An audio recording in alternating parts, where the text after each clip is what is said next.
In this session, we're going to talk about probably one of my favorite topics of all. And I jokingly say, as I go through this particular topic, you may see a tear come down my cheek because strategic leadership is a topic near and dear to my heart. I think I had some jobs in the Air Force that allowed me to be a strategic leader, and very simply, I loved it. The thing that makes it so exciting is when you realize that you have a lot of latitude to make decisions, and your organization is going to thrive or not, depending on the decisions you make and on the way that you lead the organization. So there's a lot of responsibility that comes with it, and then also when things go well, a lot of reward. I won't lie to you, there were many sleepless nights for me as I was pondering various decisions, or I made decisions, implemented decisions, and was awaiting the results or what could go wrong and hoping that nothing went wrong. But I found it to be very rewarding, and I hope that this is a goal for all of you. My goal is that some of you one day will be leading your own major organization. Some of you may say, I just don't see that in the cards. But remember that if at some point you choose to launch your own business, whether it has 5 employees or 500 employees, you are by default the strategic leader, because as the owner of the firm, you're in charge for what happens and all the good or ill that comes of that. So you see on the screen basically what we're going to talk about in this chapter. I want to start with the story about there was a TV show when I was a kid called What's My Line? And the panel was a group of celebrities, and they would have an individual come in, and the celebrity panel would ask the person questions that they would respond to with simple yes or no answers. And at the end of it, the panel was supposed to guess what the person's job was. So let's play What's My Line? The first question, or the first statement is that you're going to be responsible for the organization performance. The second statement is that although you're responsible for the organizational performance, you're relatively powerless to control what happens in the organization, down in the bowels of the organization in particular, on a daily basis.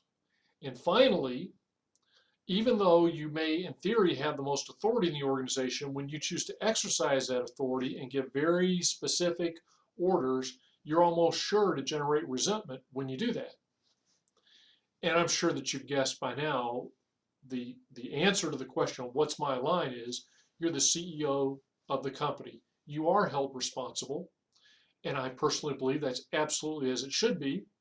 But in reality, particularly if you have a larger organization, meaning more than a couple of hundred employees, you're not going to know what's going on a daily basis in your organization. And lots of important things are going to be happening with you having no knowledge and little ability to control those ongoing activities. This last point is one that I learned the hard way. And that is, when you have subordinate leaders that have a lot of responsibility, even though you're in charge, they hate for you to intervene in their business. And they hate for you to override their decisions. Now, sometimes that's necessary. But when you do, be advised there is a cost to doing that. At its worst, you're going to engender tremendous resentment and a rejection of your leadership and your strategic guidance. At best, what happens is you disempower your subordinate leaders, and you find that you're making all these decisions, because everybody knows no decision in this company is final until you make the decision. And if you thought you worked hard before, wait until you get into that sort of trap where you're making the decisions for everybody, because everybody knows you kind of want to make all the decisions.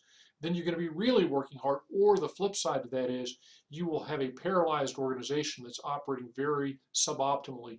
And quite frankly, when you look at a lot of smaller businesses where they have the owner-manager, you see that a lot, where the owner-manager wants to make every decision. And because of that, they have a relatively paralyzed organization, because the people in the organization aren't empowered. But even in big organizations, when you override a subordinate leader, typically good things don't follow.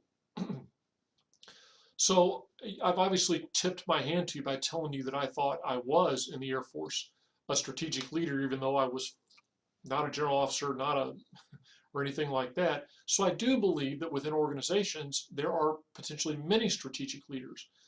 What's my criteria for being a strategic leader? And obviously, I think my criteria is worth you thinking about.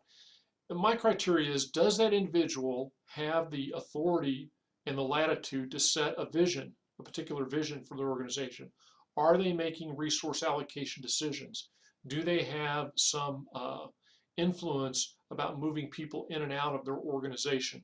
When you have those kinds of levers of control available to you, then I would submit that you're a strategic leader.